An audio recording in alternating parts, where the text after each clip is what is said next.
Shaolin terbangun di tengah aula akademi dengan kepala masih pusing. Ia sama sekali tidak tahu bagaimana dirinya bisa berada di tempat ini, apalagi tentang siapa semua orang yang berdiri di sekitarnya. Tiba-tiba ingatannya kembali. Semua ini bermula dari sebuah surat yang tak terduga. Beberapa saat sebelumnya, Shaolin sedang santai di kamarnya sambil bermain game, sampai ketika ada orang yang mengetuk pintu. Seorang kurir pengantar paket memberikan sebuah paket yang jelas-jelas tidak pernah ia pesan. Seperti orang bodoh, Shaolin langsung membukanya tanpa berpikir panjang. Begitu paket itu terbuka, tubuhnya langsung tersedot ke dalam dimensi yang tidak dikenal. Ternyata paket tersebut adalah surat penerimaan untuk Dawn Academy. Dengan begitu saja, Shaolin kini terjebak di sebuah akademi sihir di dunia lain, di mana ia harus bertahan hidup dan mengumpulkan poin penukaran. Seorang instruktur menyambut kedatangannya, sementara para siswa baru lainnya tampak sama bingung dengan Shaolin. Untuk memperkenalkan diri, instruktur itu hampir saja menebas mereka semua seperti sushi, sebelum akhirnya memerintahkan semua orang untuk diam. Pertama-tama, mereka harus menjalani tes penilaian potensi. Tes ini mirip dengan penilaian atribut dasar seseorang. Beberapa kandidat memperoleh skor hingga 32 poin. Namun Shaolin, yang seolah-olah dibenci oleh para dewa Gotcha, hanya mendapatkan 9 poin saja. Itu adalah skor terburuk di antara semua orang, dan sekali lagi Shaolin mendapat gelar pecundang. Sepanjang hidupnya, Shaolin hanya mendengar kata pecundang, yang selalu diucapkan oleh orang-orang yang ia sayangi. Ia sudah muak dan bertekad untuk mengubah label buruk itu selamanya. Shaolin merebut chip penilaian itu dan berteriak bahwa ia akan membuktikan diri. Beberapa kandidat mulai membicarakan rumor tentang siswa berbakat. Qichuan menjelaskan bahwa mereka yang terpilih adalah orang-orang yang diberkati keberuntungan Tuhan, yaitu para jenius tertinggi. Kemudian seorang kandidat yang sombong maju ke depan. Ia adalah Gusiyu, orang yang memiliki lembar statistik tertinggi di kelompok ini. Sayangnya, Gusiyu juga tidak memiliki bakat khusus. Qichuan menjelaskan untuk melihat status dari chip yang mereka miliki, cukup mengucapkan kata checkpoint atribut. Saat Shaolin mencobanya, seketika sistem menampilkan statistiknya. Namun ada twist yang mengejutkan. Ternyata ada sistem pengurangan umur. Setiap kali mati, umur mereka akan berkurang 10 tahun. Dan jika mencapai 0, maka kematian itu akan menjadi permanen. Yang mengejutkan, Shaolin mengalami kelainan dengan bakat tersembunyi berupa bakat rahasia double S rank bernama kemampuan belajar. Bakat ini memungkinkan ia menyalin satu skill dengan kualitas setara kelas F yang ia namai skill scholar akademik. Bakat ini menjadi kartu asnya untuk bertahan hidup dan mengubah takdir. Salah seorang siswa bertanya dengan cemas tentang apa arti sistem umur ini. Karena Shaolin hanya memiliki sisa umur 9 tahun, artinya satu kali kematian saja sudah membuatnya tamat. Instruktur yang bertubuh kekar memukul kepala siswa itu dan mengonfirmasi bahwa memang benar, Shaolin akan mati permanen jika ia mati satu kali saja. Namun Qichuan justru menganggap ini sebagai jackpot, bukan sesuatu yang harus disesali. Qichuan menjelaskan bahwa di dunia nyata, umur dihitung per tahun, sehingga satu kali kematian berarti akhir dari segalanya. Tapi di dunia ini, umur adalah sumber daya berharga. Umur bisa digunakan sebagai kredit untuk menyelesaikan misi dan meningkatkan statistik. Ini adalah kesempatan untuk bertindak gila dan berevolusi. Siswa yang tadi dipukul kepalanya masih berusaha mencerna apa yang terjadi. Qichuan melanjutkan penjelasannya bahwa akademi ini memungkinkan siswa untuk mengubah takdir mereka sendiri. Mereka bisa mendapatkan pengetahuan, memperpanjang umur, dan mengumpulkan kekayaan setara Elon Musk. Selama mereka memiliki kredit yang cukup, mereka bahkan bisa mencapai keabadian, karena satu kali kematian hanya mengurangi maksimal 10 tahun umur. Gusiyu yang sombong bertanya apakah aturan ini hanya berlaku di dalam akademi atau juga di mana saja. Qichuan menjawab selama mereka masih di bumi hukum ini akan terus berlaku, asalkan kandidat tersebut sudah menjadi anggota akademi. Setelah penjelasan selesai, Qichuan mempersiapkan mereka untuk memulai ujian masuk. Ia menjentikan jarinya dan memerintahkan semua siswa untuk tetap di tempat dan tidak bergerak sedikit pun. Transmisi kemudian mengumumkan hitungan mundur teleportasi mulai dari angka 3. Setiap siswa, termasuk Shaolin, merasakan ketegangan dan ketakutan masing-masing. Begitu hitungan mencapai 1, seluruh kandidat langsung lenyap dari aula, meninggalkan Qichuan sendirian. Qichuan menepuk dahinya dengan kesal. Ia kesal karena tidak ada satupun siswa dari kelompok rendahan ini yang memiliki bakat istimewa, sehingga skor instruktur yang ia dapatkan tidak akan bagus. Saat ia sedang mengeluh soal nasib buruknya, rekan kerjanya yang bertubuh seperti mainan datang sambil menyombong. Rekan itu mengisap cerutu dan membanggakan bahwa kelasnya sudah menghasilkan 2 siswa berbakat dengan level A rank dan B rank. Kicuan hanya bisa menyebut bahwa salah satu siswanya memiliki total poin statistik lebih dari 40. Tapi itu tidak ada artinya dibandingkan bakat istimewa. Tahun lalu bahkan ada rumor siswa dengan bakat double S rank. Kicuan membantah bahwa itu hanya klaim palsu. Tidak ada catatan di database mereka yang menunjukkan adanya siswa dengan bakat double S rank. Bahkan bakat single S rank saja sudah sangat langka, jadi mustahil ada yang lebih tinggi dari itu, kecuali Shaolin tentunya. Adegan kemudian beralih ke sarang goblin, yaitu lokasi ujian di mana semua kandidat telah berkumpul.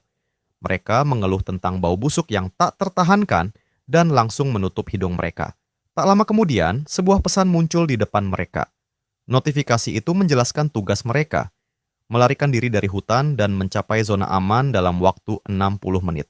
Ada tugas tambahan yaitu membunuh Raja Goblin dan 5 goblin biasa. Tugas utama memberikan 10 kredit dan 100 poin penukaran. Sementara tugas opsional memberikan hadiah kredit dan poin penebusan yang jauh lebih besar, sehingga memberi insentif untuk mencoba. Selain itu, setiap kandidat telah diberikan sebuah kotak hadiah. Pesan terakhir mengingatkan bahwa selama ujian ini tidak ada penalti kematian. Pesan itu saja sudah cukup untuk meredakan kekhawatiran beberapa kandidat yang langsung berteriak kegirangan karena umur mereka tidak akan dikurangi. Sementara itu, Shaolin mengetuk kotak hadiahnya dan memperoleh tongkat pemula yang megah sebagai senjata pertamanya, meskipun ratingnya hanya F. Bersama dengan tongkat tersebut, ia juga mendapatkan skill Wand Mastery yang dapat digunakan bersama tongkat. Dari pengamatan Shaolin, seluruh sistem ini terasa sangat mirip dengan game-game yang biasa ia mainkan dulu. Singkat cerita, Shaolin menyadari bahwa ia bisa memanfaatkan sistem ini untuk keuntungannya. Sambil menggenggam tongkat tersebut, Shaolin mengarahkannya ke satu arah, memusatkan energi, lalu menembakkan sinar energi jarak jauh yang langsung meninggalkan kawah besar di sebuah batu besar.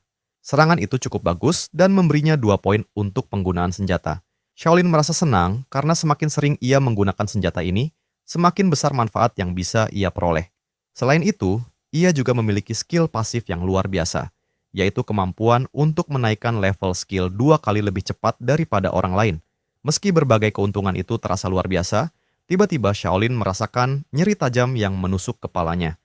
Sakit kepala ini muncul karena atribut dan mananya masih terlalu rendah, sehingga ia tidak bisa semena-mena spam senjata seperti yang ia bayangkan. Di sisi lain, seorang pria bertubuh kekar dan berotot merasa sangat bangga karena berhasil membuka Great Sword tanpa efek samping mana yang berarti. Shaolin memahami bahwa cara seorang kandidat menggunakan senjata akan memengaruhi seberapa cepat senjata tersebut bisa di level up. Tentu saja, itu bukan berarti mengayunkan senjata secara membabi buta adalah cara terbaik, karena kelelahan fisik juga menjadi masalah. Tujuan utama dari durasi 60 menit ini adalah agar para kandidat tidak bisa beristirahat dengan tenang. Karena itu, Shaolin menyadari bahwa ia mungkin harus beralih ke senjata fisik juga di tengah proses ini. Saat Shaolin sedang larut dalam pikirannya, seorang wanita cantik mendekatinya dan menawarkan pertukaran senjata. Wanita itu mendapatkan pedang, tetapi ia merasa tongkat lebih cocok untuknya. Meskipun ia tidak pernah bermain game, Gusyu memahami bahwa senjata seperti tongkat sangat bergantung pada kecerdasan, dan ia yakin senjata itu akan lebih sesuai dengannya daripada senjata berbasis kekuatan. Ia juga cukup tajam untuk menyadari bahwa Shaolin sepertinya tidak terlalu tertarik dengan tongkat tersebut. Terkesan dengan pengamatan Gusyu, Shaolin memperkenalkan dirinya, tetapi wanita itu hanya menginginkan tongkat besar miliknya. Akhirnya, Shaolin memberikan tongkat itu kepadanya. Shaolin menekankan bahwa tongkat tersebut membutuhkan ketepatan bidikan, jadi Gusyu harus berhati-hati saat menggunakannya. Sementara itu, Shaolin sendiri kini santai dengan short sword baru yang ia dapatkan. Jenis senjata yang sangat sesuai dengan pengalamannya. Merasa lebih baik bekerja sama dengan seseorang, Shaolin dengan percaya diri bertanya kepada Gusyu apakah ia mau bergabung tim dengannya. Namun sebelum Gusyu sempat menjawab, pria bertubuh kekar tadi mendekat dan berdiri menjulang di depan wanita itu, juga menawarkan kerjasama. Pria besar bernama Wong Din itu terkesan dengan statistik Gusyu dan merekomendasikan agar wanita itu bekerja sama dengannya untuk hasil maksimal. Ia bahkan menghina Shaolin yang kurus sebagai rekan tim yang tidak berguna. Shaolin merasa agak kesal, sementara Guziyu menilai situasi sejenak lalu langsung menolak Wong Din dengan tegas di depan mukanya sebelum berbalik, menunjukkan sikap Tobrut yang maksimal. Wong Din merasa sangat terhina dan menjadi bahan ejekan kandidat-kandidat di sekitar. Egonya tidak sanggup menerima penolakan itu. Karena frustrasi, Wong Din melirik Shaolin dengan penuh dendam sebagai pelampiasan. Tiba-tiba, Shaolin didorong dari belakang hanya karena berada di dekat Wong Din saat pria itu ditolak. Wong Din mengancam Shaolin dan berusaha memulihkan harga dirinya dengan berpura-pura keren, mengklaim bahwa Shaolin tidak layak mengikuti ujian ini karena hanya menjadi beban mati. Shaolin menatap Wong Din dengan tenang dan membalas bahwa kemampuan masing-masing yang akan menentukan hasil ujian ini.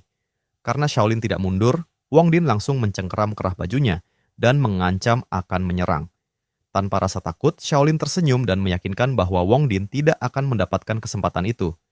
Alasannya adalah karena seekor goblin kecil yang jelek sedang menyelinap dari samping Wong Din dengan gaya Venom di tengah perdebatan mereka. Untungnya, hanya wajah Wong Din yang tergores, meski sejujurnya goblin itu sudah lebih unggul dari wajah jelek Wong Din. Goblin hijau itu melompat lagi, tetapi Wong Din berhasil menebasnya hingga mati, meraih kill pertamanya. Wong Din mengamuk dan berteriak marah kepada Shaolin karena tidak memperingatkannya, malah tertawa saat ia disergap. Sebelum Wong Din sempat berbuat apa-apa kepada Shaolin, ia menoleh ke belakang dan melihat segerombolan goblin sedang bersiap menyerang mereka secara massal. Para kandidat langsung panik dan berteriak ketakutan, siap melarikan diri. Pertarungan pun dimulai. Beberapa kandidat langsung jatuh tersungkur. Di pihak Shaolin, ia berhasil bertahan melawan para goblin. Segala sesuatu dalam simulasi ini terasa nyata, bahkan rasa sakit yang mereka alami pun sangat nyata. Guziyu membunuh seekor goblin dengan tongkatnya, sementara Shaolin menjatuhkan satu goblin dengan tebasan pedangnya. Lingkungan yang seharusnya virtual ini terasa terlalu nyata karena pengaturan yang dikodekan. Singkatnya, ini bukan sekadar game biasa. Orang biasa akan dimusnahkan di tempat seperti ini, apapun senjatanya. Beberapa kandidat menyarankan agar mereka bersembunyi di dalam gua karena tempat itu tampak aman. Seorang kandidat langsung berlari masuk ke dalam gua. Shaolin mencatat bahwa gua itu memang aman untuk saat ini, tetapi menurut waktu perlindungan yang tersisa hanya 30 menit, keadaan ini tidak akan bertahan selamanya. Alih-alih membiarkan emosi menguasai situasinya, Shaolin menenangkan diri dan mulai menganalisis apa yang terbaik ia lakukan di sini dan sekarang. Jika ia ragu, ia akan mati. Maka ia mulai mengayunkan pedangnya berulang-ulang untuk melatih dan menambah poin pengalaman senjata. Ia menyadari bahwa hanya kekuatan ayunan tertentu yang dihitung sebagai poin pengalaman, sehingga ia harus terbiasa dengan gerakan tersebut sebelum gelombang kedua datang. Waktu yang tersisa tinggal 2 menit. Para kandidat belum mempersiapkan apapun, dan zona aman mereka sebentar lagi akan menjadi tidak aman. Kebanyakan dari mereka panik, menyatakan bahwa misi ini mustahil dilakukan melawan monster seperti itu. Sementara Guziyu termenung di sudutnya, ia secara tak sengaja melihat pemuda itu sedang berlatih dengan keras, menguras tenaganya tanpa henti. Bahkan si gadis Tobrut itu mendekat dan mengatakan kepadanya bahwa tidak ada gunanya ia terus mengayunkan senjata seperti itu, karena untuk mencapai level 2 saja masih membutuhkan waktu 1 jam penuh. Dengan begitu, mereka tidak akan sempat berevolusi dalam waktu yang tersisa. Shaolin cukup terkesan dengan perhitungan si gadis Tobrut yang pintar itu. Ia pun mengerti bahwa asumsi gadis tersebut benar. Namun Shaolin hanya tersenyum karena ia memiliki buff yang membantunya, yaitu menggandakan poin yang didapat, sehingga ia bisa mencapai level yang sama dalam waktu setengahnya. Bahkan saat ini, ia hanya berjarak 2 poin lagi untuk naik level. Ia lalu berterima kasih kepada gadis itu dan meminta izin untuk melanjutkan latihan. Shaolin juga bertanya apakah gadis itu sudah mendapatkan hasil dari pengamatannya terhadap para goblin. Pertanyaan itu membuat gadis Tobrut tersebut terkejut karena pemuda itu memperhatikan detail seperti itu. Mereka berbincang sebentar tentang game, tapi ternyata Guziyu tidak tahu apa-apa tentang game. Kembali ke pembicaraan serius, Shaolin menjelaskan bahwa para goblin memiliki serangan dan pertahanan yang sangat lemah. Bagian tubuh mereka yang paling rentan adalah kepala dan jantung. Dengan kata lain, mengalahkan mereka bukanlah tugas yang terlalu sulit. Mereka hanya perlu berhenti takut pada goblin-goblin itu. Misi ini sebenarnya tidak sesulit yang mereka bayangkan. Shaolin bisa melihat beberapa di antara mereka masih gemetar ketakutan, Dan orang-orang seperti itu memang sudah ditakdirkan untuk kalah. Dengan 2 menit tersisa, Shaolin menyatakan bahwa mereka harus segera keluar sekarang. Namun, Wong Din tiba-tiba menghadang mereka dan bertanya kemana mereka berdua akan pergi.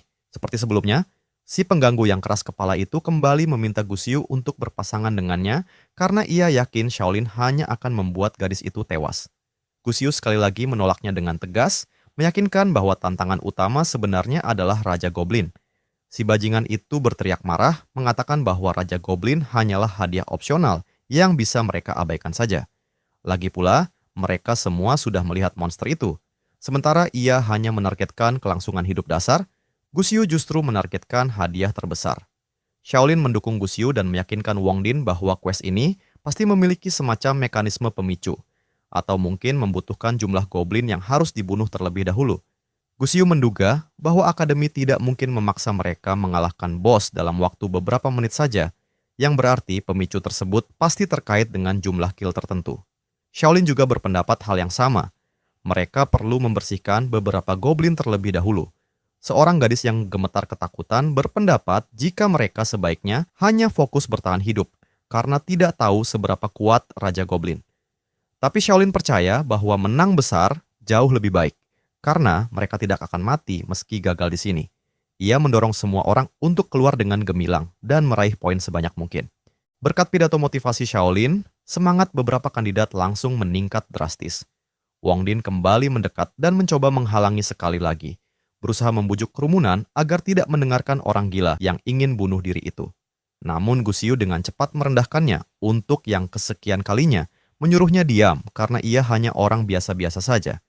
Wong Din hanya memiliki 30 poin, sementara Gusiu memiliki 46 poin, cukup untuk membuatnya tutup mulut. Suasana menjadi hening karena Shaolin baru menyadari bahwa poin Gusiu 5 kali lipat lebih tinggi darinya. Mengambil alih peran kepemimpinan, Gusiu memerintahkan kelompok itu bahwa hanya dengan bersatu, mereka bisa menyelesaikan misi ini dengan sukses. Ia memerintahkan Wong Din untuk menangani goblin-goblin agresif di barisan depan, sementara para petarung jarak jauh mendukung dan menutup dari belakang, sehingga memaksimalkan jumlah goblin yang bisa dibunuh. Sedangkan untuk Shaolin, Gusiu mengerti bahwa perannya adalah menyelesaikan goblin-goblin lemah yang mencoba kabur dari kerumunan, mengingat ia memiliki statistik terburuk di antara mereka semua. Dengan strategi ini, mereka keluar dari gua dengan penuh semangat. Wong Din mulai menebas goblin-goblin di depan. Para pemanah menahan mereka dari kejauhan sambil terus mengurangi jumlah musuh. Beberapa goblin memang mencoba menyerang balik, tapi Shaolin langsung menyusup dan membunuh mereka dari samping. Meski ia berhasil menyelamatkan salah satu kandidat, aksi itu menguras cukup banyak staminanya, sehingga ia hanya menargetkan serangan satu pukulan yang tepat sasaran. Berkat mata tajamnya, Shaolin berhasil membunuh 4 goblin dengan strategi yang sama. Hal itu membuat kandidat lain terkejut karena ia bisa berbuat banyak hanya dengan 9 poin saja. Mereka mengira itu hanyalah keberuntungan, tapi Gusiu bisa melihat kesengajaan dalam setiap gerakan Shaolin. Itu adalah manuver yang sangat tepat untuk statistiknya yang rendah. Dengan itu, Shaolin naik ke level 2 dan meningkatkan statistik penguasaan pedangnya. Semua berkat pengalamannya bermain game VR yang dulu sering ia mainkan secara berlebihan. Kalau tidak, ia tidak akan memiliki kontrol senjata yang begitu presisi.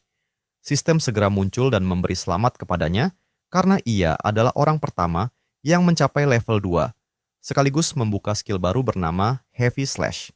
Yang lebih baik lagi, Shaolin hanya perlu membunuh goblin kelima dan terakhir untuk menyelesaikan salah satu quest opsional. Ia menemukan seekor goblin yang sudah sekarat dan langsung menghabisinya, sehingga quest pun selesai. Begitu quest selesai, goblin-goblin lain tiba-tiba menghilang begitu saja, seolah misi telah rampung. Sistem mengumumkan konfirmasi kondisi tersembunyi dan mengaktifkan bos. Tiba-tiba, Raja Goblin muncul dengan postur raksasa seperti Titanic, siap membantai mereka semua. Raja Goblin itu tampak seperti mimpi buruk yang hidup, penuh dengan aura horor. Begitu melihat para siswa, ia mengeluarkan raungan yang sangat memekakan telinga hingga semua orang harus menutup telinga mereka agar tidak pecah. Kini jelas bagi semua orang bahwa makhluk raksasa ini adalah bos goblin sejati. Shaolin menyadari bahwa semua goblin kecil telah lenyap, meninggalkan mereka berhadapan dengan bos raksasa ini. Sementara para siswa lain hanya bisa menatap health bar yang sangat panjang itu dengan ketakutan yang semakin menjadi. Salah seorang kandidat langsung menjatuhkan pedangnya dan mencoba melarikan diri. Meskipun Shaolin tahu bahwa monster itu memiliki pendengaran yang sangat tajam dan penciuman yang sensitif, tidak ada yang bisa menghentikan kepanikan yang melanda. Kesalahan pelari itu langsung berbalik menjadi bencana. Goblin King mendengar suaranya dan langsung mengunci target. Wong Din mengira ini adalah kesempatan bagus dan mencoba memanfaatkan distraksi tersebut. Ia melompat maju untuk melakukan serangan diam-diam, tetapi Goblin King dengan cepat membalas serangan Wong Din dan melemparnya hingga terbang jauh, lalu mendarat di tanah. Wong Din langsung tewas begitu tubuhnya menyentuh tanah.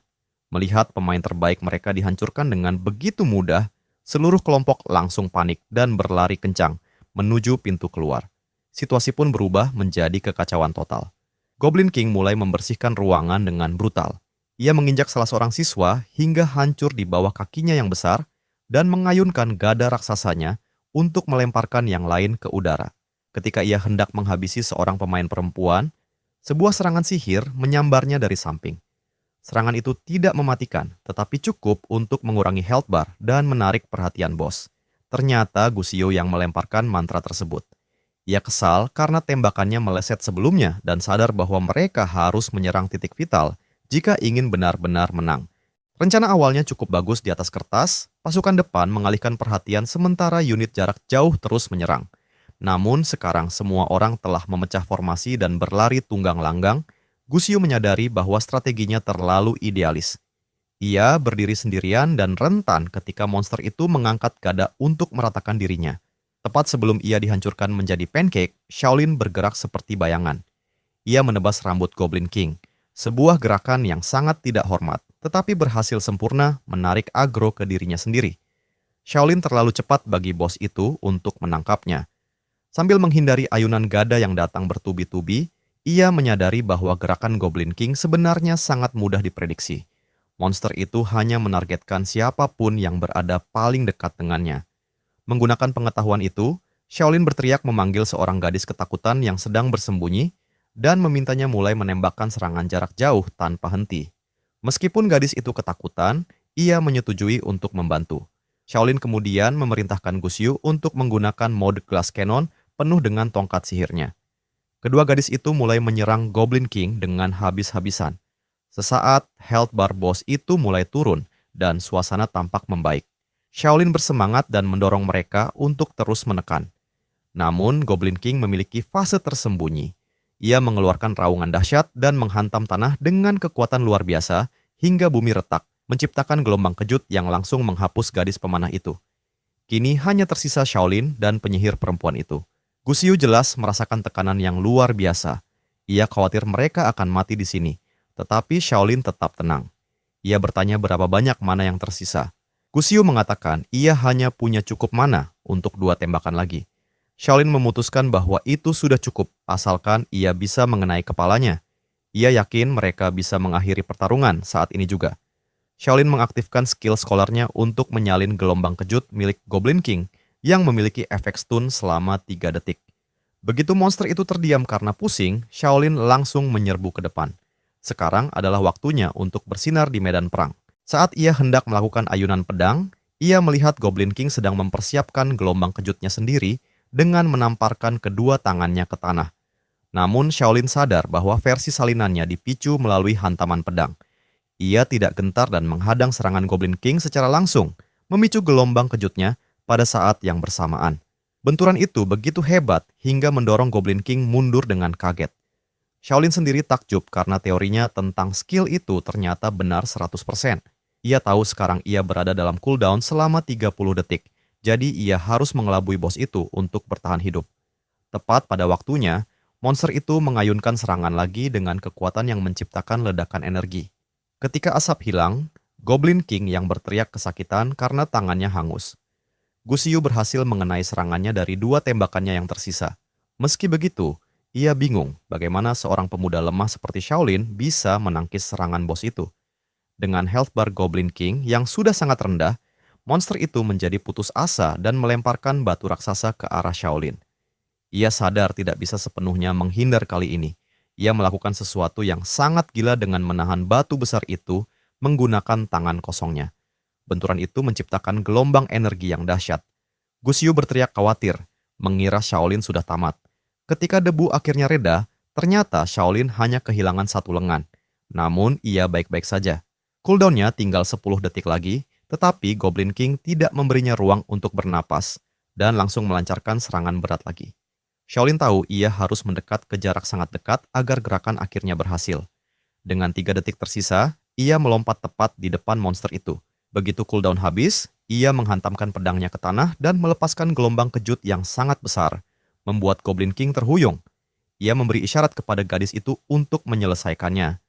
Gusiu tidak menyia-nyiakan kesempatan dan melepaskan tembakan headshot sempurna yang langsung menghapus bos itu dari keberadaannya. Sistem mengumumkan bahwa Goblin King telah mati dan misi kedua selesai. Setelah adrenalin mulai surut, Shaolin menjatuhkan pedangnya dan tubuhnya mulai ambruk. Ia mulai kehilangan kesadaran saat menyadari bahwa ia telah mendorong dirinya jauh melebihi batas untuk menyelesaikan quest zona aman ini. Kembali ke ruang konferensi akademi, kepala penerimaan sedang menyampaikan ringkasan lengkap mengenai rekrutan tahun ini. Ia memaparkan statistik dari peringkat EF hingga peringkat S tertinggi, mengungkapkan bahwa total ada 15 orang yang berhasil mencapai rating Elite S. Mendengar angka itu membuat instruktur lain berkeringat dingin dan bertanya-tanya, apakah angkatan ini memang berbeda dari yang lain? Terutama ketika kepala penerimaan menyebutkan bahwa 13 dari siswa tersebut adalah talenta berkualitas tinggi, yang terbaik yang pernah dilihat akademi dalam 1 dekade terakhir. Kicuan mulai merasa sangat cemas. Ia mengira kelasnya benar-benar gagal karena tidak ada satupun yang mendapat peringkat S. Namun, kepala penerimaan kemudian menyampaikan berita besar yang mengejutkan. Ternyata kelas Kicuan berhasil mencetak 2 rekor sekolah sekaligus. 2 siswa yang dianggap tidak berbakat dari kelompoknya berhasil meraih peringkat S, sekaligus memecahkan rekor atribut kecerdasan tertinggi dan total atribut keseluruhan terendah yang pernah diraih oleh seorang siswa baru. Tentu saja yang dimaksud adalah Shaolin dan Gusiu. Statistik aneh mereka bahkan sampai menarik perhatian kepala akademi. Di sisi lain, semua orang kembali melalui teleportasi dalam keadaan utuh. Begitu Shaolin muncul, ia langsung memeriksa statusnya. Ia terkejut melihat semua misinya telah ditandai selesai, padahal ia pingsan sebelum pertarungan berakhir. Ia melihat Gusiu berada tidak jauh darinya dan menduga bahwa gadis itu yang menyelesaikan akhir pertarungan. Sebelum ia sempat mengatakan apapun, gadis pemanah itu berlari mendekat untuk berterima kasih kepada mereka berdua karena ia berhasil mendapat peringkat A. Ia masih ingat dirinya dihancurkan oleh bos dan sangat terkejut ketika Shaolin mengungkapkan bahwa mereka berhasil menyelesaikan misi setelah ia lenyap. Sementara itu, pemuda berotot yang sebelumnya masih saja bersikap membenci, marah-marah, dan menyebut kemenangan mereka murni karena keberuntungan. Gusiu sama sekali mengabaikan ocehan itu dan meminta Shaolin untuk berbicara berdua tentang pertarungan tadi. Setelah menariknya ke tempat yang lebih tenang, Shaolin mencoba berterima kasih karena telah dibantu, tetapi Gusiu menolaknya. Ia mengakui bahwa tanpa Shaolin yang berhasil melawan balik skill Goblin King, ia tidak akan pernah mendapatkan kesempatan untuk melepaskan tembakan headshot penentu itu. Selama mereka berbicara, Shaolin menyadari bahwa gadis itu jauh lebih kalkulatif daripada penampilannya. Gusiu langsung ke pokok masalah dan bertanya, bagaimana seorang dengan atribut rendah seperti dirinya bisa mengganggu skill bos seperti itu. Ia tahu Shaolin menyembunyikan sesuatu, tetapi ia berjanji tidak akan membocorkannya dan hanya ingin tahu agar bisa saling mendukung. Untuk memperkuat hubungan, Gusiu meminta agar Shaolin menambahnya ke daftar teman melalui sistem, dan Shaolin dengan senang hati menyetujuinya. Gusiu bahkan mengajarinya cara membuka menu sistem secara diam-diam. Shaolin pun resmi menambahkan Gusiu menggunakan ID siswanya. Suasana santai itu terganggu ketika Kicuan mengumumkan bahwa semua yang mendapat peringkat F harus menuju aula pertemuan, sementara yang lain menuju lapangan pusat. Kicuan secara khusus memanggil Gusiu. Dan gadis itu beranjak pergi, Shaolin membuka peta sistem untuk menavigasi menuju lapangan. Sambil bermain dengan sistem, ia sempat bertanya mengapa instruktur memanggil Gusiu secara khusus, tetapi ia segera mengabaikannya dan melanjutkan perjalanan. Sesampainya di lapangan, Shaolin cukup terkejut melihat kerumunan yang sangat besar. Ia tak bisa menahan diri untuk bertanya apakah hilangnya mereka secara mendadak telah menyebabkan kegemparan besar di dunia asal. Tiba-tiba Gusiu datang kembali ke arahnya dan buru-buru memberitahu bahwa Ia tidak membocorkan rahasia Shaolin sedikit pun kepada petinggi. Saat mereka sedang menenangkan napas, seorang siswa senior yang berpengaruh, yaitu Presiden Serikat Siswa, datang bersama dua pengawalnya dan naik ke panggung.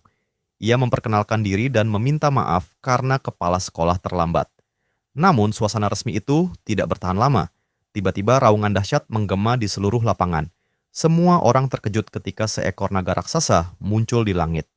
Shaolin merasakan ketakutan biologis primitif yang begitu kuat hingga tubuhnya membeku. Gusiu pun gemetar di sampingnya. Pengendara naga itu ternyata adalah kepala sekolah Akademi Dawn yang akhirnya mendarat. Presiden Serikat Siswa mencoba menyebut kedatangan itu agak berlebihan, tetapi kepala sekolah justru menegurnya keras. Ia terpaksa memaksa naga itu terbang dengan kecepatan maksimal karena terlambat untuk pidato. Ia bahkan mengancam naga itu, mengatakan bahwa jika ia sekali lagi mengejutkan murid-muridnya, ia akan mengulitinya dan menjadikannya sofa. Dari kerumunan, Shaolin memperhatikan kepala sekolah dengan sedikit cemas. Ia khawatir seseorang sekuat itu mungkin bisa melihat bakat scholar tersembunyinya. Kepala sekolah memulai pidatonya dengan memuji potensi para siswa, tetapi kemudian matanya tertuju langsung pada Shaolin. Ia menggunakan amplifikasi sihir untuk akhirnya menjelaskan alasan mereka semua diculik dan dipanggil di tengah malam. Ia menyalahkan Departemen Penerimaan atas waktu yang tidak masuk akal itu dan berjanji akan membuat aturan agar hal itu tidak terulang lagi. Suasana kemudian menjadi sangat serius saat ia menjelaskan realitas baru mereka. Ia memperkenalkan semua siswa sebagai penjajah dan mengungkapkan bahwa planet tempat mereka berada saat ini bernama Noma, dunia baru. Tujuan utama akademi adalah melatih mereka menjadi pasukan elit untuk menaklukkan dan menguasai wilayah asing ini. Kepala sekolah berbicara dengan suara lantang, mengatakan bahwa kehidupan lama mereka secara efektif telah berakhir sejak mereka membuka surat penerimaan. Mulai saat ini, mereka bukan lagi sekadar siswa. Mereka adalah calon jenderal, penyihir, dan pemimpin yang akan menaklukkan seluruh dunia. Ia mulai memancarkan energi yang luar biasa saat berbicara tentang harta karun yang menanti mereka di dunia baru, yang berhasil meningkatkan semangat seluruh kerumunan. Ia kemudian menetapkan aturan bahwa hanya 3 siswa terbaik dari setiap kelas yang berhak memasuki dunia baru lebih awal. Pemimpin Serikat Siswa tampak khawatir dengan jadwal tersebut. Tetapi setelah tatapan peringatan dari kepala sekolah, ia mundur dan diam. Orang tua itu kemudian membubarkan kerumunan, meninggalkan Shaolin tenggelam dalam pikiran tentang reaksi aneh Presiden Serikat Siswa terhadap pengerahan dini itu. Prioritas utama Shaolin tetap hanya menjadi lebih kuat agar tidak dihancurkan, tetapi monolog batinnya terpotong ketika Kicuan memanggilnya. Ternyata Gusiu menolak jabatan ketua kelas, posisi yang biasanya diberikan kepada siswa berprestasi terbaik. Akibatnya, tanggung jawab itu turun kepada Shaolin. Instruktur meyakinkan Shaolin bahwa jabatan ketua kelas membawa kredit tambahan dan berbagai hak istimewa yang bisa menjadi penyelamat bagi seseorang dengan kemampuan rendah seperti dirinya. Dengan statistik Shaolin yang lemah, instruktur itu tidak benar-benar memberinya pilihan. Ia langsung menunjuk Shaolin sebagai ketua kelas di tempat, dan Shaolin segera menerima notifikasi resmi dari sistem yang mengonfirmasi peran barunya. Instruktur itu kemudian pergi, menyerahkan sisa orientasi kepada sistem sebagai panduannya, sementara Shaolin berdiri di sana sambil bingung tentang apa saja keuntungan yang sebenarnya akan ia dapatkan dari jabatan ini. Setelah pengumuman selesai, para siswa bergerak menuju gedung asrama untuk menetap. Di bagian penerimaan, wanita yang bertugas langsung menegaskan aturan dengan tegas, bahwa ada hukuman berat bagi siapa saja yang ketahuan menyelinap keluar pada malam hari. Namun, sikapnya berubah total dalam sekejap begitu ia menyadari bahwa Shaolin adalah ketua kelas. Wanita itu tiba-tiba menjadi sangat ramah dan menawarkan diri untuk mengantar Shaolin secara pribadi, mengambil perlengkapan serta melihat kamarnya. Ia menyerahkan seragam mahasiswa baru kepada Shaolin dan mengantarnya ke sebuah kamar single yang mewah. Kamar itu jauh lebih baik dibandingkan asrama standar dan merupakan salah satu keuntungan manis dari status ketua kelas sementara yang dimilikinya. Wanita itu juga menjelaskan bahwa chip miliknya sekarang adalah nyawa keduanya, digunakan untuk segala hal di kampus. Sebelum pergi, ia memperkenalkan diri sebagai Zhang dan mengusulkan agar mereka saling menambahkan sebagai teman. Shaolin berterima kasih kepadanya dan menyadari bahwa hak istimewa yang disebutkan instrukturnya memang nyata, mengingat betapa berbeda orang memperlakukannya begitu melihat gelarnya. Setelah sendirian, Shaolin membuka jadwal kuliahnya untuk merencanakan hidupnya. Namun daftar kelas yang sangat panjang itu terasa cukup kebanyakan. Ia harus memilih satu kursus tempur dan 3 kursus atribut sekunder. Tetapi berkat bakat uniknya, ia tidak terlalu khawatir. Ia tahu ia tidak boleh menyia-nyiakan keunggulan terbesarnya, jadi ia memilih basic swordsmanship untuk slot pertarungan karena keserbagunaannya. Ia berpikir bahwa pilihan ini akan meningkatkan peluang bertahan hidupnya sekaligus memberi fondasi yang kuat, maka ia pun secara resmi mengambil keputusan tersebut. Keesokan harinya, Shaolin datang untuk latihan dan langsung menghajar boneka latihan dengan habis-habisan. Namun kelelahan segera menghantamnya seperti truk. Ia benar-benar bisa merasakan betapa lemahnya punggung bawahnya, padahal itu adalah sumber tenaga utama untuk menggunakan pedang. Saat ia mulai kehabisan tenaga, bakat bawaan Shaolin aktif dan ia kembali mengayunkan pedang dengan semangat baru. Ia menyadari bahwa selama ia bisa memahami dasar-dasarnya, ia bisa naik level dengan kecepatan gila. Sesuai dugaan, ia berhasil mencapai level 3 hanya dalam waktu 1 jam, 2 kali lebih cepat daripada siapapun di ruangan itu. Dan pada akhirnya, tubuh Shaolin terjatuh ambruk ke lantai karena lengannya sudah mati rasa. Instruktur kemudian datang, mahasiswa tahun ketiga bernama Chungna. Sama sekali tidak terima dan langsung memarahi siswa itu karena memilih kelasnya dengan stamina yang begitu buruk. Chungna memperingatkan seluruh kelompok bahwa tidak ada yang boleh keluar kelas sebelum mencapai level 3, yang terdengar seperti hukuman mati bagi yang lain. Seorang siswa yang sudah ambruk sejak awal menyesali pilihan hidupnya, sementara siswa lainnya panik karena mereka tahu biasanya dibutuhkan 4 jam latihan tanpa henti hanya untuk mencapai level 2. Semua orang terkejut luar biasa ketika Shaolin melangkah maju dan memberitahu instruktur bahwa ia sudah mencapai level 3 dan ingin keluar lebih awal untuk mengikuti kelas meditasi berikutnya. Chungna juga memandangnya dengan penuh curiga, menegaskan bahwa seorang mahasiswa baru yang mencapai level 3 dalam waktu kurang lebih 2 jam adalah hal yang belum pernah terjadi dan hampir tidak masuk akal. Ia menyapa Shaolin sebagai orang beruntung yang terkenal dengan statistik dasar paling buruk, namun berhasil mendapat peringkat S dengan cara memanfaatkan orang lain. Singkatnya, Chungna menyebut Shaolin sebagai penipu dan tidak bisa membayangkan bahwa pemuda ini sudah benar-benar berada di level 3. Shaolin menjawab dengan yakin bahwa data bisa membuktikan peringkatnya dan mempersilakan Chungna untuk memeriksanya. Instruktur itu menantangnya. Chungna menggunakan salah satu izin tingginya sebagai pengajar dan membuka arena simulasi pelatihan sistem agar semua orang bisa menyaksikannya. Shaolin tidak menyangka perubahan mendadak ini saat medan di sekitar mereka mulai berubah bentuk. Chungna bukan tipe yang suka menganalisis data. Ia adalah maniak pertarungan yang ingin menguji Shaolin dalam pertempuran sungguhan. Zona simulasi itu dipenuhi tulang belulang yang memenuhi ruang arena. Shaolin menyadari bahwa ini adalah tempat di mana akademi menghapus hukum dunia, memungkinkan mereka menciptakan ruang latihan setingkat dewa. Sambil berjalan melewatinya, Chungna meyakinkan Shaolin bahwa ia tidak akan mati di ruang simulasi ini.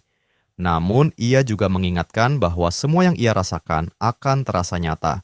Lebih dari itu, Chungna telah membayar harga yang cukup mahal hanya untuk membuka arena ini, jadi ia ingin mendapatkan hasil maksimal.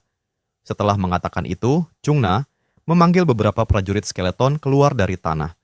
Semuanya langsung menyerbu Shaolin untuk menjatuhkannya. Chungna berpikir bahwa jika Shaolin benar-benar seorang pendekar pedang level 3 yang hebat, maka simulasi ini seharusnya bukan masalah baginya. Chungna duduk dan menonton pertunjukan itu sambil berkomentar bahwa prajurit-prajurit itu sangat lemah, setara dengan goblin yang pernah dihadapi Shaolin saat ujian masuk. Serangan pertama berhasil dihindari Shaolin. Chungna memerintahkan Shaolin untuk membersihkan dungeon dan mendapatkan hadiah berupa izin keluar kelas lebih awal dengan membuktikan kemampuannya. Ia bahkan menyatakan dengan percaya diri bahwa Shaolin akan mendapatkan lebih banyak hak istimewa untuk keluar kelas di masa depan. Shaolin bersiap untuk pertempuran dan mengambil posisi siap menghadapi dungeon undead tersebut. Tujuannya adalah bertahan selama 40 menit penuh atau membunuh 20 prajurit skeleton dalam prosesnya. Saat itu juga Shaolin sudah berkeringat. Ia berpikir wanita ini benar-benar maniak karena rela melakukan semua ini hanya untuk memuaskan egonya dalam menguji kemampuan Shaolin. Meski demikian, Shaolin tetap mempersiapkan pedang miliknya untuk menghadapi musuh-musuhnya. Shaolin juga memahami dua syarat penyelesaian tugas saat para prajurit skeleton bergegas maju untuk memotong-motong tubuhnya menjadi kebab. Pertama, ia menghindari ayunan pedang sambil mempertimbangkan apakah ia harus bertahan selama 40 menit atau langsung membunuh semua 20 monster tersebut. Dengan cepat, Shaolin melancarkan tebasan brutal, menyerang prajurit pertama dan menciptakan celah untuk serangan berikutnya. Kali ini ia langsung menebas kepala prajurit itu hingga terlepas bersih dari tubuhnya, menandai kill pertama. Kini, Shaolin memahami bahwa ia membutuhkan setidaknya 2 pukulan untuk membunuh satu prajurit. Saat itu, para skeleton mulai mengeroyoknya dari segala arah. Dengan jumlah 20 prajurit, Shaolin harus mendaratkan minimal 40 pukulan telak untuk menyelesaikan tugas. Memang tidak mudah, tetapi yang paling mengejutkan bagi instruktur pengganti itu adalah keberanian pemuda ini yang justru menyelam ke dalam bahaya alih-alih berusaha mengulur waktu. Awalnya Chungna mengira Shaolin akan ketakutan dan memohon agar dungeon ditutup, tetapi ternyata gerakan pemuda itu sangat mengesankannya. Gerakannya juga terpuji dari setiap sudut serangan, jadi sejauh ini ia tidak sedang berpura-pura. Shaolin sibuk bertarung demi nyawanya, sekaligus menilai secara akurat dan menghindari serangan kritis ketika diperlukan. Secara keseluruhan, Chungna mengakui bahwa pemuda ini jauh lebih baik daripada siswa bodoh lainnya yang bahkan tidak bisa mengayunkan senjata dengan benar. Satu-satunya masalah Shaolin hanyalah statistiknya yang sangat buruk. Sebelum Chungna sempat merenung lebih jauh, ia menyadari sesuatu. Shaolin mengambil kursus swordsmanship justru untuk meningkatkan statistik tersebut. Meskipun seharusnya memiliki statistik terburuk, Shaolin yang sedang kehabisan nafas itu sudah berhasil membunuh 13 prajurit. Bagi Chungna, itu adalah sebuah keajaiban karena dengan 28 menit tersisa, Shaolin sama sekali tidak mundur. Meski penilaiannya sempurna, wajar saja jika ia akhirnya menerima pukulan telak dari salah satu skeleton dari arah belakang, menyebabkan kerusakan berat. Inilah yang diinginkan oleh wanita sadis itu. Ia ingin mematahkan semangat Shaolin agar patuh dan mendengarkan perintahnya. Namun mentalitas Shaolin membuatnya tetap tegar. Ia mengaktifkan skill Heavy Slash dan langsung menghancurkan beberapa prajurit dalam satu pukulan. Hal itu sangat mengejutkan Chungna, karena tidak seharusnya ada yang memiliki skill tersebut di tahap awal seperti ini. Jumlah kill Shaolin pun melonjak menjadi 17, kemudian 18, dan akhirnya 19 kill yang terkonfirmasi. Setelah menerjang melewati mereka semua, Shaolin berhasil mendapatkan kill ke-20 dan menyelesaikan tugas tersebut. Pada akhirnya, Shaolin sudah berantakan dan hampir tidak bisa bernapas. Namun ia masih menatap instrukturnya dengan tajam sambil berteriak bahwa ia telah menyelesaikan tugas dengan sempurna. Melihatnya seperti itu, Chungna tidak bisa menahan diri untuk bertanya-tanya apa yang salah dengan siswa baru ini. Anak yang sama yang mendapatkan evaluasi tertinggi di ujian masuk, dan sekarang semakin terlihat bahwa itu bukan sekadar keberuntungan.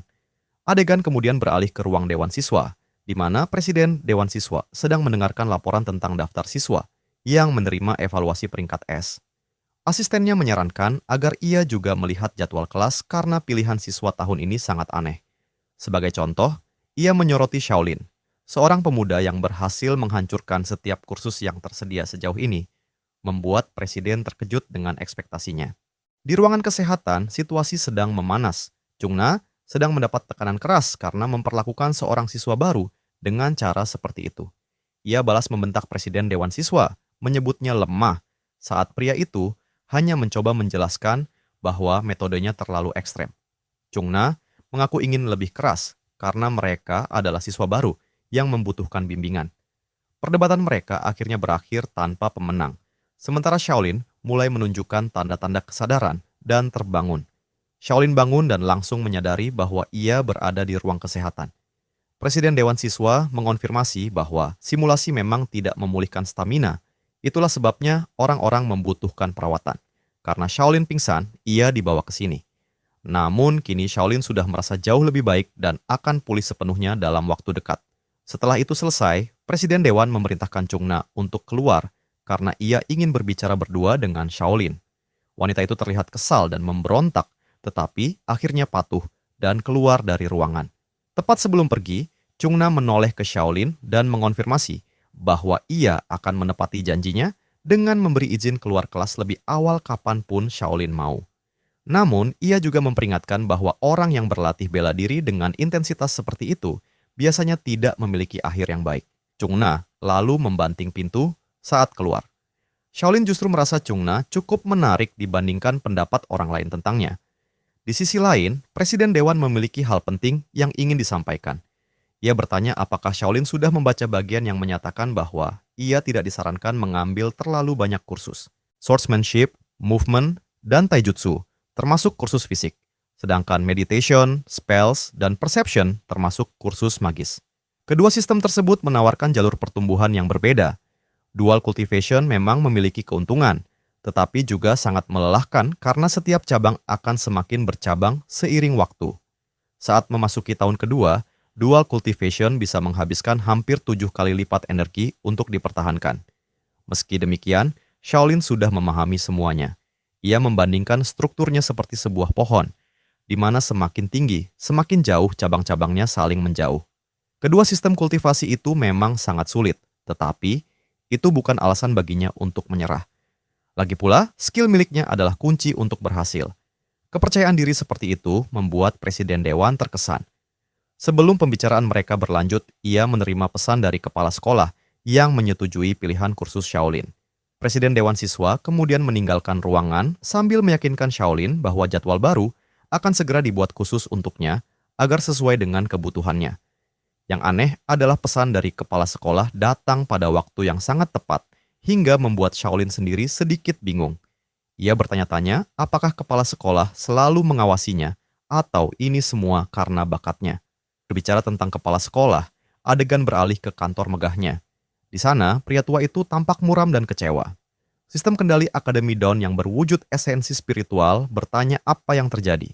Kepala sekolah mengejek program itu karena memilih penampilan seperti gadis anime. Namun, ia menekankan bahwa program ini adalah pusat kendali akademi dan hanya segelintir orang yang memiliki akses kepadanya. Setelah menghabiskan 100 tahun bersama pria tua ini, program tersebut menganggapnya sangat membosankan. Ia bertanya-tanya mengapa kepala sekolah begitu getir, padahal angkatan ini cukup bagus dan bahkan berhasil melahirkan siswa dengan peringkat double S. Kepala sekolah menjelaskan bahwa rata-rata statistik orang biasa adalah 10 poin. Rata-rata akademi adalah 20 poin, sedangkan Shaolin hanya berada di angka menyedihkan 9 poin. Pemuda itu bahkan lebih buruk dari rata-rata. Ia baru mendapatkan bakat khusus setelah diterima, yang berarti seharusnya mustahil baginya untuk mendapatkan surat penerimaan dengan statistik sekasar itu. Program komputer itu dengan licik berpikir mungkin ada kesalahan, tapi justru itulah masalah utamanya. Kepala sekolah mengungkapkan bahwa setelah mengakses database, ia melihat sesuatu yang mencengangkan. Tidak ada catatan sama sekali mengenai penerimaan Shaolin. Ia menjelaskan bahwa tahun ini hampir 1.400 siswa mendaftar, tetapi ada satu surat yang kurang. Dan hal seperti itu belum pernah terjadi sepanjang sejarah akademi. Karena program virtual ini adalah sistem kendali utama, kepala sekolah meminta pendapatnya. Gadis itu menjawab bahwa dari 1.360 surat yang ada, tidak ada laporan kesalahan. Kemudian kepala sekolah menuntut untuk melihat surat Shaolin. Dengan nada menggoda, program itu menolak bekerja sama, karena bahkan kepala sekolah sekalipun tidak memiliki wewenang untuk melihat surat tersebut. Pernyataan itu hampir membuat pria tua itu kena serangan jantung. Ia tidak percaya bahwa meski dengan izin akademi, ia tidak boleh melihat satu surat pun. Program itu mengonfirmasi sekali lagi dan mengatakan bahwa ia juga sama terkejutnya. Dengan lapang dada menerima kekalahan, pria tua itu memutuskan untuk membiarkan hal itu sementara. Sebagai gantinya, ia meminta program tersebut membuat cadangan dan enkripsi untuk semua surat penerimaan. Program itu langsung melaksanakannya. Dari semua surat yang mereka miliki, semuanya kini terenkripsi sepenuhnya dan hanya bisa dilihat oleh kepala sekolah atau anggota otoritas yang lebih tinggi. Satu-satunya file yang terkunci adalah milik Shaolin, yang bahkan tidak bisa dienkripsi, menandakan status perlindungan maksimal. Program itu menyimpulkan bahwa kepala sekolah berusaha keras agar tidak ada yang tahu tentang surat yang hilang tersebut. Kepala sekolah mengonfirmasi hal itu dan menyatakan bahwa ia akan segera kembali ke dunia baru. Setelah kepergiannya, ia tidak ingin ada orang yang mengganggu pertumbuhan pemuda itu dari belakang. Untuk urusan akademi selanjutnya, ia menyerahkan sepenuhnya kepada program tersebut. Percakapan itu pun berakhir. Keesokan harinya di kantin, Zhang berteriak kaget melihat Shaolin duduk di hadapannya. Ia adalah pemuda yang sedang populer akhir-akhir ini. Gadis itu mengatakan bahwa Shaolin sangat sial karena Chung Na adalah maniak sejati. Meski Shaolin mengerti, ia tetap bertanya apakah hanya guru yang bisa mengakses arena simulasi khusus tersebut. Zhang kemudian mengetahui bahwa orang lain juga bisa mengaksesnya jika memiliki izin, terutama jika ia adalah ketua kelas. Sebagai ketua kelas, bisa mengakses manajemen data, persetujuan aplikasi, dan bahkan penggunaan lapangan holografik untuk siswa. Untuk penggunaan pribadi, ketua kelas bisa mengajukan aplikasi sendiri dan menggunakan lapangan tanpa perlu persetujuan orang lain. Proses pengajuan aplikasi itu pun ditunjukkan kepadanya. Shaolin hanya perlu mengaktifkan mode siswa pada lapangan, maka simulasi pelatihan akan langsung dimulai. Shaolin berterima kasih kepada seniornya atas bantuan besar itu, meski gadis tersebut mengejeknya karena biasanya semangat siswa baru langsung pupus saat ditolak.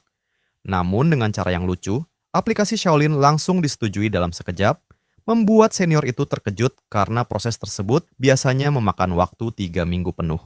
Mode simulasi memang hanya diperuntukkan bagi senior karena biayanya minimal 500 poin. Dan jika gagal, poin tersebut akan hilang sia-sia. Hal itu membuat Shaolin menyadari posisinya. Saat ini ia memiliki 800 poin, jadi ia tidak boleh gagal. Ia juga teringat ucapan kepala sekolah bahwa hanya 3 siswa terbaik di setiap kelas yang akan mendapatkan kualifikasi awal masuk ke dunia baru. Jabatan ketua kelas juga akan dipilih ulang setelah ujian, jadi kesempatan ini tidak akan datang lagi. Ditambah lagi, Wong Din juga sedang merencanakan kehancurannya. Saat ini, pemimpin kelas 7 adalah Gusiu dan Wong Din. Jika Wong Din tetap menjadi ketua kelas, maka Shaolin akan hancur seumur hidupnya dan tidak akan bisa mengakses lapangan simulasi. Karena itu, apapun yang terjadi, Shaolin harus menjadi lebih kuat. Setelah mengakhiri percakapan dengan seniornya, Shaolin beranjak pergi. Gadis senior itu ditinggalkan dengan kesan bahwa pemuda ini bekerja sangat keras yang menjelaskan mengapa ia bisa menjadi ketua kelas. Di ruang latihan fisik, banyak siswa yang tidak percaya bahwa seorang kandidat dengan statistik rendah berhasil terpilih sebagai ketua kelas. Liang Zhu dari kelas 6 adalah salah satunya. Sementara itu, Wong Din menghancurkan botol di tangannya sambil marah-marah kepada pembimbing mereka karena membuat keputusan bodoh. Ia menghina Qichuan, guru mereka, yang dulu juga seorang siswa payah, sehingga wajar jika ia menyukai siswa kelas bawah. Wong Din terlihat sangat frustrasi. Masih ingat kekalahan memalukan saat ditolak oleh Gusiu di depan semua orang. Anak buahnya, Liang Zhu, menyarankan agar mereka langsung memberi pelajaran kepada Shaolin sekarang daripada menunggu 3 bulan lagi. Liang Zhu mengaku memiliki hubungan dengan seorang senior, dan ia sudah merencanakan skema untuk menyakiti Shaolin. Sementara itu, Shaolin sedang melakukan latihan kardio untuk meningkatkan kebugarannya. Di akhir sesi latihan, ia memutuskan kembali ke asrama sambil merenung bahwa latihan setiap hari akan segera membuatnya semakin kuat. Tapi saat ia akan membuka pintu, sesuatu mengusiknya, ia dengan cepat menyadari jika pintu itu telah terkunci dari luar. Shaolin menatap kunci pintu itu dengan penuh ketidakpercayaan, apakah dirinya benar-benar terjebak di dalam gym. Shaolin kembali mencoba memutar gagang pintu, berpikir mungkin saja staf hanya ceroboh dan tidak memeriksa apakah masih ada orang di dalam sebelum menguncinya. Dengan kesal, Shaolin mulai menggerutu karena kemungkinan harus tidur di dalam gym sementara jam malam semakin dekat. Tiba-tiba, suara patahan keras menggema di seluruh ruangan saat lampu-lampu mendadak padam sepenuhnya. Shaolin berdiri kaku di tengah ruang latihan yang kini gelap gulita. Shaolin berusaha tetap tenang, memaksakan tawa kecil sambil meyakinkan dirinya bahwa ini hanya pemadaman listrik rutin untuk malam hari. Namun, tubuhnya tetap merinding, mempertanyakan mengapa sekolah semewah ini mematikan listrik saat masih mungkin ada siswa di dalam. Di atas akademi, langit malam menyimpan rahasia aneh. 2 bulan sabit tergantung berdampingan, memancarkan cahaya redup yang tidak biasa. Pada saat yang sama, seseorang melaporkan siswa baru karena melanggar jam malam. Chen Yu dan Hansen dari Departemen Disiplin segera bergerak. Hansen memastikan bahwa laporan itu berasal dari Liang Zhu dan bersikeras bahwa mereka harus menjadikan anak itu sebagai contoh teladan bagi yang lain. Chen Yu menyesuaikan kacamatanya dan mengangguk, menyadari bahwa dengan kepala sekolah dan ketua dewan siswa yang sedang tidak ada, pelanggaran kecil seperti ini sepenuhnya menjadi tanggung jawabnya. Chen Yu tidak berniat bersikap lunak dan ingin departemennya mengawasi setiap pelanggaran dengan sangat ketat. Hansen sendiri tampak penuh semangat dan menjilat, ingin membuktikan kemampuannya kepada pemimpin tingkat. Chen Yu dan Hansen tiba di area latihan dan bersiap memulai penyisiran. Senyum Hansen semakin melebar, jelas ia menantikan bagian penegakan aturan. Hansen membayangkan bahwa seorang ketua kelas sementara pasti memiliki banyak poin penebusan yang bisa disita. Pintu pun terbuka dengan suara berderit tajam yang menggema. Dan gym itu terlihat kosong, membuat Hansen hanya mencari ke arah bayangan gelap. Chen Yu bertanya apa yang terjadi, sementara Hansen menunjuk dengan jari gemetar ke dalam ruangan. Hansen yakin baru saja mendengar seseorang bergerak di dalam. Di sisi lain, Shaolin menempel rapat di dinding, menahan napas sementara keringat mengalir di dahinya. Chen Yu tidak mempercayai ucapan Hansen karena pintu sebelumnya terkunci dari luar, sehingga seharusnya tidak mungkin ada orang di dalam. Hansen mencoba menepisnya dengan tawa gugup, mengira pendengarannya sedang bermasalah. Namun saat Hansen berbalik untuk pergi, wajahnya tiba-tiba menjadi kosong, dipenuhi amarah karena targetnya seolah menghilang begitu saja tanpa jejak. Tanpa disadari Hansen, saat ia sibuk mencari, Shaolin sudah berhasil meloloskan diri tanpa terdeteksi. Di luar, Shaolin akhirnya menghela napas sambil bersandar pada sebuah pohon, menyadari betapa dekatnya ia dengan penangkapan. Shaolin tahu bahwa tertangkap di luar saat malam hari akan membuat poinnya berkurang besar. Saat itu juga, Shaolin mulai menyadari bahwa kejadian dikunci di dalam gym, lalu langsung munculnya patroli bukanlah kebetulan. Semua itu tampak seperti sebuah jebakan. Shaolin mulai bertanya-tanya apakah ia hanya terlalu berpikir jauh atau memang ada seseorang yang sengaja mengincarnya. Shaolin mengangkat pandangannya ke cakrawala dan kembali melihat 2 bulan yang bersinar terang di atas garis pepohonan. Shaolin teringat pelajaran bahwa akademi ini dimodelkan seperti dunia Noma, namun kini ia melihat sendiri keanehannya. Kembali ke gym terasa terlalu berisiko, sehingga Shaolin harus mencari tempat lain untuk bersembunyi malam ini. Tiba-tiba, sebuah kepala besar berwarna ungu dengan bentuk bergerigi muncul dari balik semak-semak di dekatnya. Rasa dingin menjalar di tulang punggung Shaolin saat ia merasakan kehadiran sesuatu yang jauh lebih besar dari manusia sedang mengawasinya. Sebuah mata ungu raksasa yang bercahaya perlahan terbuka dan menatap langsung ke arahnya. Makhluk itu adalah naga ungu, makhluk yang sama yang muncul saat upacara penerimaan. Shaolin membeku, pikirannya berpacu saat ia mengenali monster tersebut. Naga itu bergerak, sayapnya membentang dan menciptakan bayangan besar yang menutupi area sekitar. Tatapannya begitu tajam hingga membuat darah Shaolin terasa membeku. Satu-satunya pilihan adalah melarikan diri. Shaolin tidak menunggu lebih lama, langsung berbalik dan berlari secepat mungkin. Sambil berlari, Shaolin sempat menoleh ke belakang, berharap dirinya tidak akan menjadi santapan tengah malam. Di antara pepohonan yang lebat, Shaolin melihat sebuah bangunan besar. Dengan putus asa mencari perlindungan, Shaolin memutuskan untuk masuk dan bersembunyi di dalamnya. Shaolin menyelinap melalui pintu masuk yang tertutup teralis. Kayunya berderit di bawah berat tubuhnya. Ia berhenti sejenak untuk mengatur napas, berharap naga itu tidak akan mengikutinya ke ruang sempit. Tiba-tiba terdengar suara gemerisik dari taman di dekatnya. Shaolin menoleh ke bawah dan melihat seekor binatang hitam dengan mata merah menyala sedang menatapnya. Jelas itu bukan ayam biasa. Tidak hanya itu, sayuran di taman tersebut juga terlihat aneh, dengan kubis yang ukurannya bahkan lebih besar dari tubuh Shaolin. Di dekatnya, sebuah semak dipenuhi buah merah bercahaya yang mengeluarkan aroma manis yang sangat menggoda. Shaolin menatap ayam itu sambil bertanya-tanya apakah rasanya seenak tampilannya. Ayam itu terlihat gemuk dan menggugah selera. Tiba-tiba, Shaolin merasa sangat ingin memakan burger chicken. Namun ayam itu ternyata memiliki rencana lain, dan seketika mengeluarkan raungan keras yang memekakkan telinga. Shaolin bahkan belum sempat mencerna apa yang terjadi ketika ayam itu tiba-tiba menyemburkan api langsung ke arah wajahnya. Shaolin panik dan segera melompat mundur, kini menyadari bahwa akademi ini jauh lebih berbahaya dari yang ia bayangkan. Tiba-tiba, sebuah gerakan tangan muncul dan langsung mencengkeram leher makhluk penyembur api itu. Shaolin membeku, lalu mendongak melihat sosok misterius yang baru saja muncul. Pria itu terlihat lelah, memegang ayam yang kini lunglai, lalu menuduh Shaolin mencoba mencuri ternaknya di tengah malam. Mereka berdua berdiri di taman dalam keheningan tegang di bawah cahaya bulan. Shaolin menelan ludah dan bertanya siapa sebenarnya pria tersebut. Pria itu hanya mendengus, lalu memperkenalkan dirinya sebagai Song Jun, kepala departemen logistik, yang jelas tidak senang dengan kehadiran penyusup. Song Jun memperhatikan bahwa Shaolin adalah siswa baru yang sudah melanggar jam malam dan bahkan memasuki wilayahnya tanpa izin. Song Jun mempertanyakan bagaimana Shaolin akan membayar akibat telah menakuti makan malamnya. Shaolin panik, segera meminta maaf dan menjelaskan bahwa dirinya hanya berusaha bersembunyi dari naga yang berkeliaran. Shaolin kemudian menceritakan secara singkat bagaimana ia bisa terkunci di area latihan sebelumnya, termasuk bagaimana patroli tiba saat ia terjebak, hingga akhirnya ia bertemu dengan naga ungu besar yang bisa menyemburkan api. Song Jun mendengarkan cerita itu, lalu dengan santai mengatakan bahwa makhluk besar itu sebenarnya bukan ancaman. Song Jun bahkan menyebutnya hanya sebagai kadal besar, sambil menambahkan bahwa Shaolin terlalu lemah untuk menjadi target serangan naga.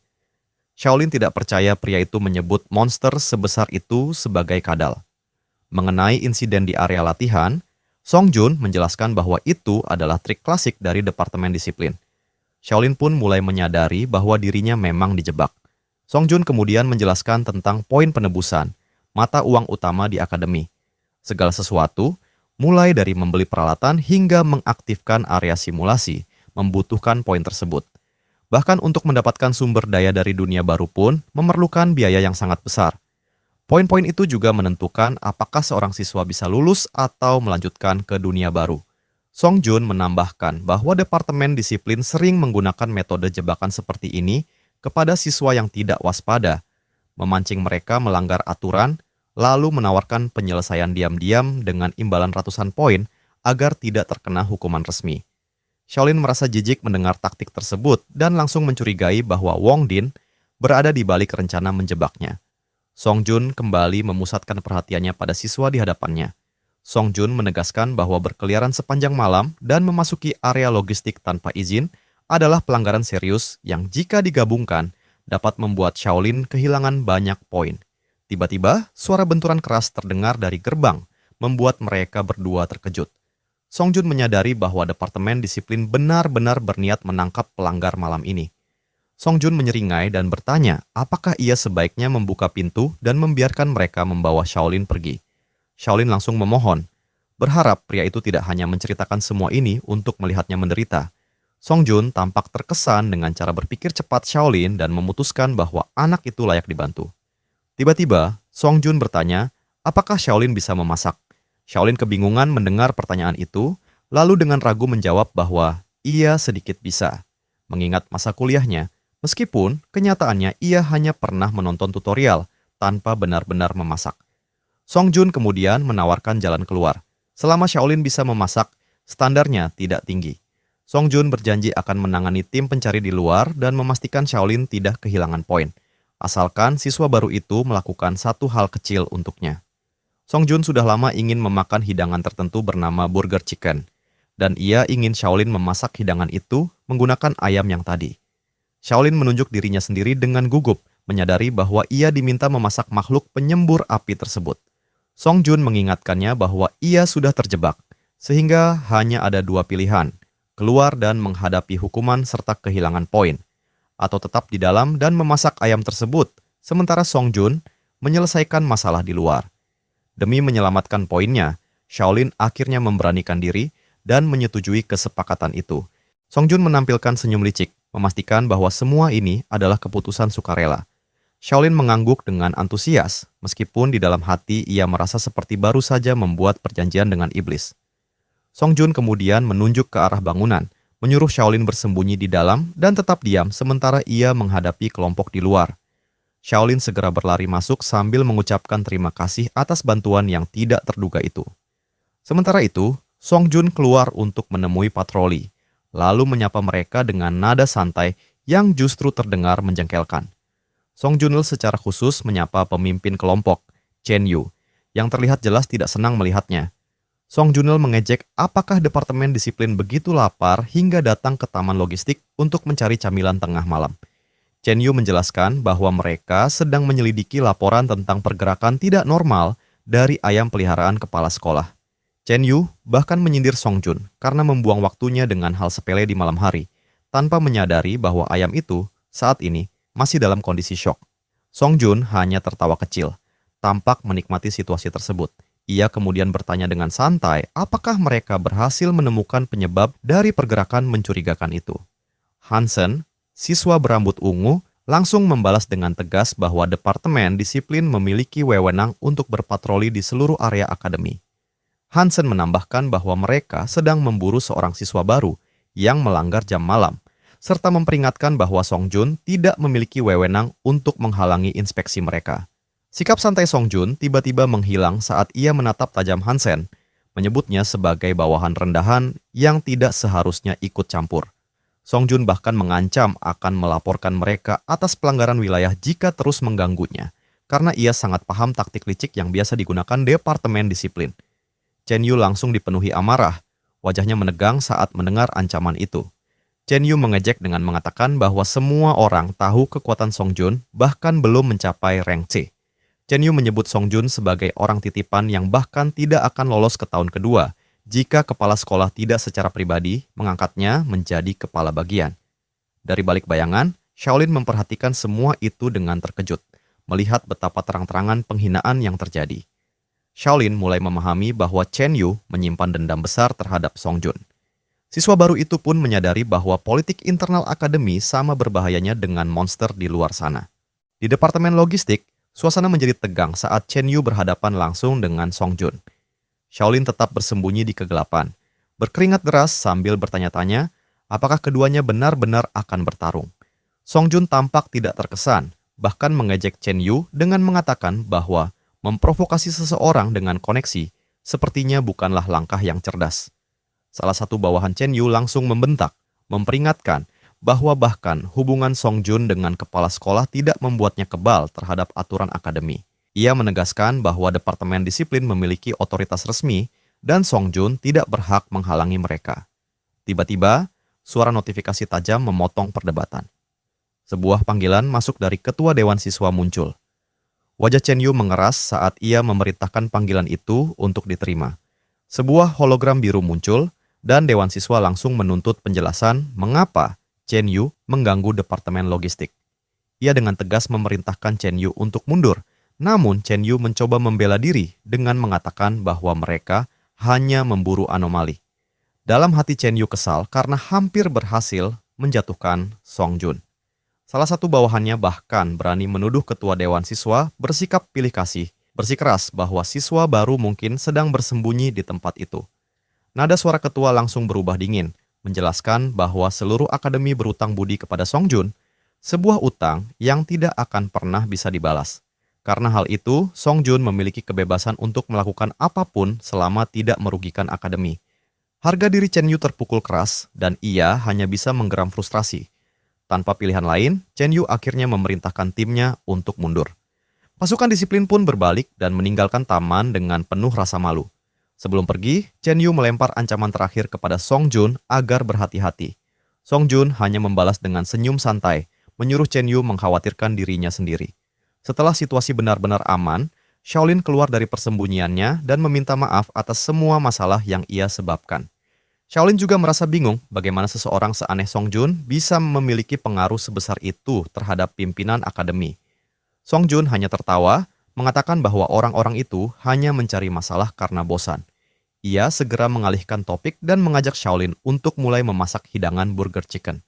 Shaolin tidak percaya bahwa Song Jun lebih memikirkan makan malam setelah hampir terlibat konflik besar. Shaolin memperingatkan bahwa dirinya belum pernah memasak hidangan itu sebelumnya, sehingga tidak bisa menjamin hasilnya.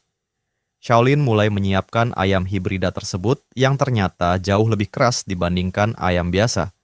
Shaolin membungkusnya dengan daun dan lapisan tanah liat tebal, mengikuti resep tradisional. Api mulai menyala dan Shaolin duduk sambil mengawasi proses pemanggangan. Mereka berdua menunggu dalam keheningan, hanya ditemani suara kayu yang terbakar. Untuk pertama kalinya, sejak masuk ke akademi, Shaolin merasakan sedikit ketenangan.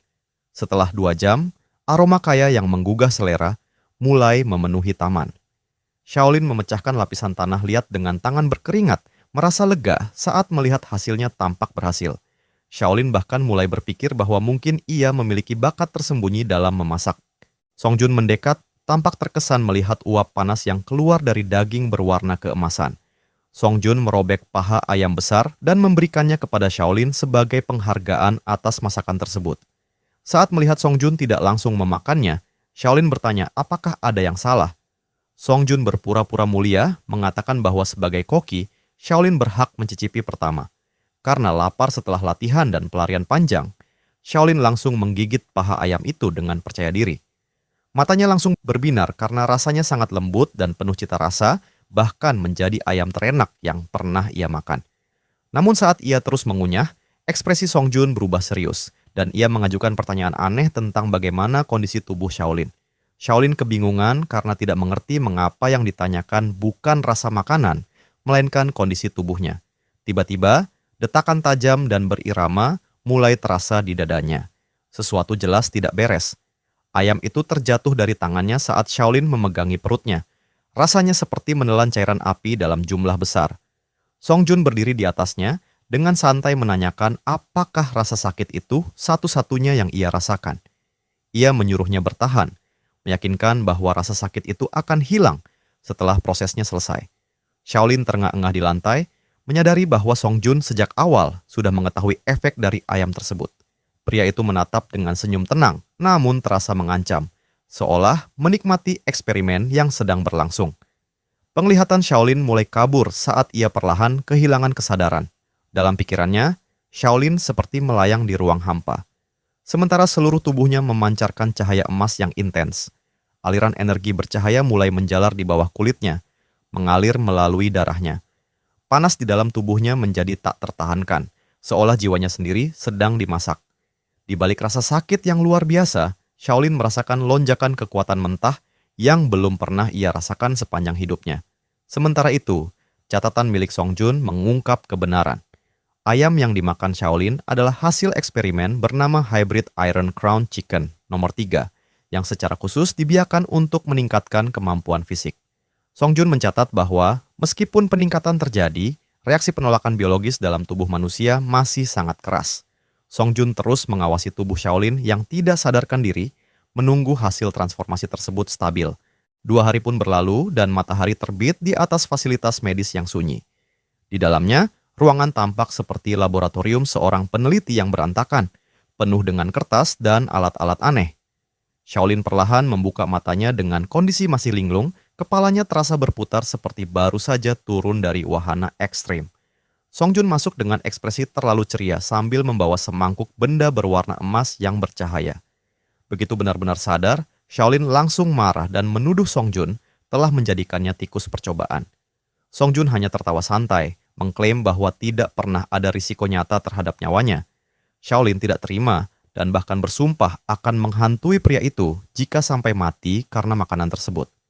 Song Jun menyuruhnya tenang dan menarik napas, lalu menyarankan agar Shaolin memeriksa panel statusnya sebelum melanjutkan perdebatan.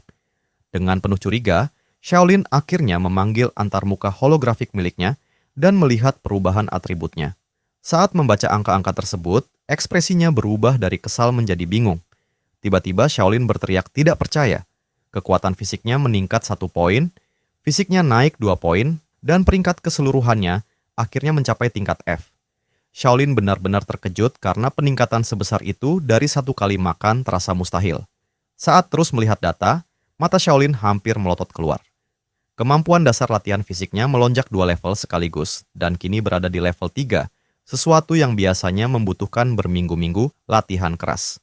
Song Jun tampak sangat bangga melihat hasil tersebut, tertawa kemenangan karena eksperimennya berhasil. Shaolin kemudian menuntut penjelasan tentang ayam yang dimakannya. Song Jun duduk dan mulai menjelaskan bahwa ayam tersebut adalah ayam amkota besi hibrida, spesies unik hasil ciptaannya sendiri. Song Jun mengungkapkan bahwa ia telah bertahun-tahun menyilangkan ayam biasa dengan makhluk asing dari dunia Noma. Song Jun lalu mengalihkan pembahasan ke konsep fiksi, menanyakan apakah Shaolin pernah membaca cerita tentang seseorang yang berpindah ke dunia lain. Song Jun memberikan perumpamaan tentang manusia purba yang tiba-tiba masuk ke kota modern dan bertanya berapa lama ia bisa bertahan hidup. Shaolin memahami konsep itu dan menjelaskan bahwa manusia purba akan mati karena tidak memiliki sistem imun terhadap penyakit modern. Song Jun mengonfirmasi bahwa prinsip yang sama berlaku bagi mereka. Dunia bumi dan Norma memiliki lingkungan yang sangat berbeda, sehingga tubuh manusia harus mencapai ambang statistik tertentu untuk bisa beradaptasi secara fisik. Shaolin akhirnya mengerti mengapa Presiden Dewan Siswa dulu sangat khawatir dengan rencana masuk lebih awal ke dunia baru. Songjun menjelaskan bahwa idenya adalah mencari jalan pintas dengan memanfaatkan biologis makhluk dari Noma untuk mempercepat proses adaptasi manusia. Ia bahkan mengakui bahwa percobaan pertamanya adalah memakan makhluk tersebut secara mentah, yang hampir membuatnya mati. Shaolin terdiam, tidak percaya dengan kurangnya rasa menjaga diri dalam eksperimen tersebut. Songjun kemudian menjelaskan bahwa penelitian berikutnya berfokus pada menciptakan makhluk hibrida untuk mengurangi reaksi penolakan. Ia menyebut metode ini sebagai terapi makanan, meskipun hanya bisa digunakan sekali untuk setiap jenis hibrida. Shaolin mendengarkan dengan serius saat dijelaskan batasan biologis dari eksperimen tersebut. Ia bahkan bercanda bahwa jika orang bisa meningkatkan statistik hanya dengan makan, maka akademi tidak perlu lagi mengadakan latihan fisik yang berat. Songjun menambahkan bahwa meskipun ayam itu tidak akan memberikan efek lagi, ia masih memiliki banyak hibrida lain yang bisa dimakan untuk diuji. Shaolin pun menyadari bahwa dirinya pada dasarnya telah menjadi kelinci percobaan sukarela bagi Songjun. Ia hanya tertawa kecil saat melihat Shaolin menyadari hal itu. Shaolin akhirnya setuju membantu, tetapi dengan syarat nyawanya tidak lagi dipertaruhkan. Songjun menjamin keamanannya, lalu dengan santai mengungkapkan bahwa Shaolin telah tidak sadar selama 2 hari penuh. Shaolin langsung panik, khawatir poinnya akan anjlok karena melewatkan banyak kelas. Namun Songjun menenangkannya dengan mengatakan bahwa ia sudah mengurus izin resmi untuk menutupi ketidakhadiran tersebut. Merasa lega, Shaolin akhirnya bisa bernapas dengan tenang dan bersiap kembali ke kehidupan normalnya sebagai siswa. Saat hendak pergi, Songjun mengingatkannya untuk tidak melupakan janji makan malam mereka nanti. Sementara itu di kantin, Gusiyu sedang makan dengan tenang seperti biasa. Di belakangnya, beberapa siswa sedang berdiskusi panas tentang kejadian terbaru. Hansen menyuruh mereka berhenti membicarakan Shaolin, terlihat kesal dengan bagaimana situasi berakhir. Siswa yang mengunci Shaolin di area latihan tampak sangat marah, karena tidak bisa menerima bahwa Shaolin menghilang selama 2 hari begitu saja. Ia semakin kesal karena bukannya dikeluarkan, Shaolin justru berhasil menjalin hubungan baik dengan kepala departemen logistik. Gusiyu mendengarkan gosip tersebut dan menyadari bahwa ia memang belum melihat Shaolin sejak insiden di lapangan latihan. Pikiran Gusiyu terhenti ketika seseorang duduk di meja sebelahnya. Shaolin muncul dengan santai sambil melambaikan tangan dan tersenyum. Terlihat sangat sehat meskipun baru saja menghilang. Gusiyu menatapnya dari atas ke bawah, menuntut penjelasan kemana saja Shaolin selama 48 jam terakhir